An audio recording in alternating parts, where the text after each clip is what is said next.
Syd Barrett Magazine, the first issue from 1989. The follow-up, Syd Barrett Magazine number 2. That's also 1989. A bit of a pivot to Focus, the Dutch band. This was a magazine I produced in 1990.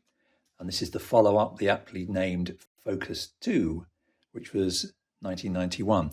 So these are all fanzines that I produced in my early to mid 20s. And I thought what I'd do is I'd just have a quick kind of flick through these for your delectation.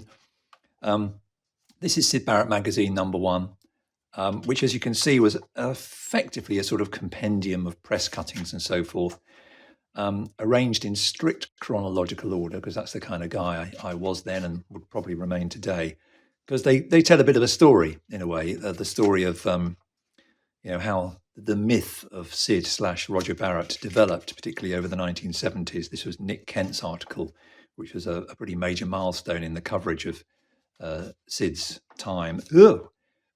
Jump scare. Sorry about that. This is a long article from Trouser Press. I think it's worth emphasising then, as now, I certainly never was, a Syd Barrett obsessive.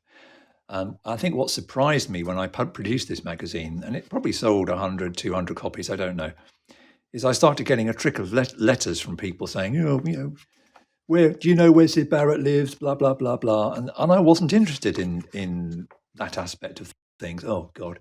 Here's the News of the World article from 1988 in the wake of the beginnings of the acid house movement, sort of saying, look, kids, this is what you're going to turn into if you take acid. Terrible.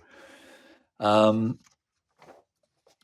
I was never really a Syd Barrett obsessive. I was much more interested in the music, to be perfectly honest with you. Note the back cover, by the way. I obviously went a bit mad with the office photocopier on that one. Here's issue number 2, a little bit thinner, it must be said, but I did have a little bits and pieces of news to report, plus a few kind of cuttings which perhaps I missed from the first issue. A description here in my own words of what the Pink Floyd sound was. A guy who I can't remember gave me a few photocopies of tape boxes, which was quite nice. Some rather dodgy screenshots here, but from the, I think it was the Look of the Week program, because when this magazine was done in 1989, you were just starting to get the first programs on TV that were using archive footage of things like Beat Club, for example. So they were starting to come onto the airwaves. Another tape box, another interview. There's even notes on the tape boxes in this issue. A few more reviews.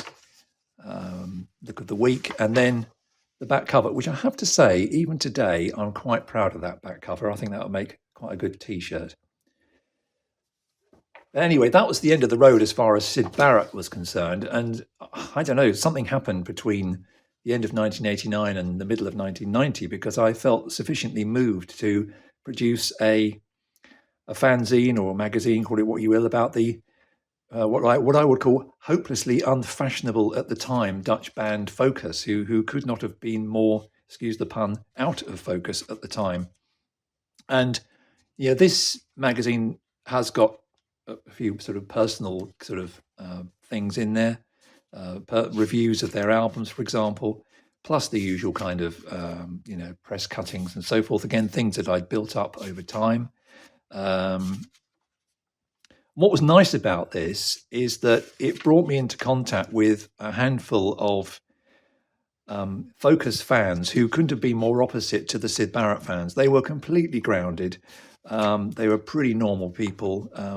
Quite a few of them were quite good guitarists and so forth, because they were inspired by Jan Akkerman as younger men. I think most of them were probably maybe 5-ish years older than me, so some of them had actually seen Focus in concert at the time. So that's a flick through issue number 1. Issue number 2, I have to say I am quite proud of. Not so much of the fact that there's more input from me, but there's an awful lot more input from a guy called, I don't know if you can see that, David Randall. And David Randall interviewed Thijs van Leer and Jan Akkerman at great length in 1990, which he worked into a Record Collector article published later the same year. And there's also some of the other guys I got in touch with, David Shannon, Dave Pace, Hayden Bonady, for example. I hope these people are all around, and if so, my best regards to them, because they all helped in their own way with this magazine. But the real big one in here was the fact that I was able to get the tapes of the Thijs van Leer interview and the Jan Akkerman interview, which I then transcribed completely into this second issue of the magazine. So it's really nice to have those interviews fully transcribed, as I've done here. And I've then followed for example, the Thijs van Leer article with a review of his solo work. There's what are they called? Pedal Point. And then here's the Jan Akkerman interview. Again, done at great length. Great job by David Randall.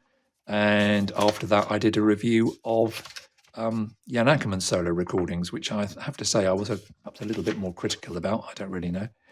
A few press cuttings as well to finish it off. And an agreement for Focus to play the Guildhall Plymouth in 1972. So there we go. The adventures, the misspent adventures of a young man in his mid-20s before the future wife came along, and the children and the mortgages and all that kind of stuff. But this is what I got up to just before then. And I hope you've enjoyed that, what for me has been a little trip down memory lane. Cheers.